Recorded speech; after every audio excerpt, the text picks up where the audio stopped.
నమస్తే అండి. LDL cholesterol అనేది చాలా వరస్ట్ కొలెస్ట్రాల్. మనకి హార్ట్ అటాక్స్ కానీ బ్రెయిన్ స్ట్రోక్స్ కానీ వచ్చే అవకాశం చాలా ఎక్కువగా ఉంటుంది. ఒకవేళ ఎల్డిఎల్ కొలెస్ట్రాల్ ఎక్కువగా ఉంటే ఏం తినాలి అనేది మనం ఖచ్చితంగా తెలుసుకోవాలండి. మనం పాలిష్డ్ రైస్, సన్న బియ్యం లేదంటే తెల్లగా ఉన్న బియ్యం చాలా ఎక్కువగా తినేస్తూ ఉంటాం. బట్ ఎల్డిఎల్ కొలెస్ట్రాల్ ఎక్కువగా ఉన్నవాళ్ళు బ్రౌన్ రైస్ కానీ లేదంటే మిల్లెట్స్, మనం 4-5 రకాల మిల్లెట్స్ ఉన్నాయి కదా, అలాంటివి కానీ తీసుకోవడం మంచిది. అండ్ ఒక పూట ఓట్స్ కూడా ప్రిఫర్ చేస్తే ఎల్డిఎల్ కొలెస్ట్రాల్ బాగా తగ్గే అవకాశం ఉంటుందండి. అండ్ బార్లీ అలాంటివి కూడా తీసుకోవచ్చు. ఒకవేళ కర్రీస్ అండ్ వెజిటేబుల్స్లో సంబంధం ప్రాబ్లం ఏం లేదండి, ఆల్ వెజిటేబుల్ కర్రీస్ తీసుకోవచ్చు.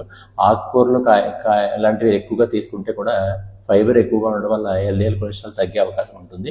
అండ్ ఇంకో విషయం, ఒకవేళ డ్రై ఫ్రూట్స్కి వచ్చేసరికి ఒక 4-5 ఆల్మండ్స్ కానీ బాదం పిక్కలు కానీ 1 or 2 వాల్నట్స్ లేదా ఒక 1 or 2 స్పూన్స్ ఫ్లాక్స్ సీడ్స్ ఇలాంటివి తీసుకోవడం చాలా మంచిదండి. ఆయిల్కి వచ్చేసరికి ఆలివ్ ఆయిల్ ఖచ్చితంగా చాలా మంచిది. కోల్డ్ ప్రెస్డ్ ఆలివ్ ఆయిల్ రోజుకు 1 స్పూన్ వాడితే ఎల్డిఎల్ కొలెస్ట్రాల్ తగ్గే అవకాశం ఉంటుంది. అండ్ గ్రౌండ్ నట్ ఆయిల్ కూడా పర్లేదండి. అండ్ సన్ఫ్లవర్ ఆయిల్ కూడా ఖచ్చితంగా రిఫైన్డ్ అయితే వాడకూడదు. సన్ఫ్లవర్ ఆయిల్ కూడా పర్వాలేదు, కానీ కొబ్బరి నూనె మాత్రం ఖచ్చితంగా వాడకూడదండి. ఎల్డిఎల్ కొలెస్ట్రాల్ని పెంచే అవకాశం ఉంటుంది. ఒకవేళ మీరు నాన్ వెజిటేరియన్స్ అయితే స్కిన్లెస్ చికెనే తినాలండి. స్కిన్తో పాటు చికెన్ తింటే ఎల్డిఎల్ కొలెస్ట్రాల్ ఎక్కువైపోతుంది.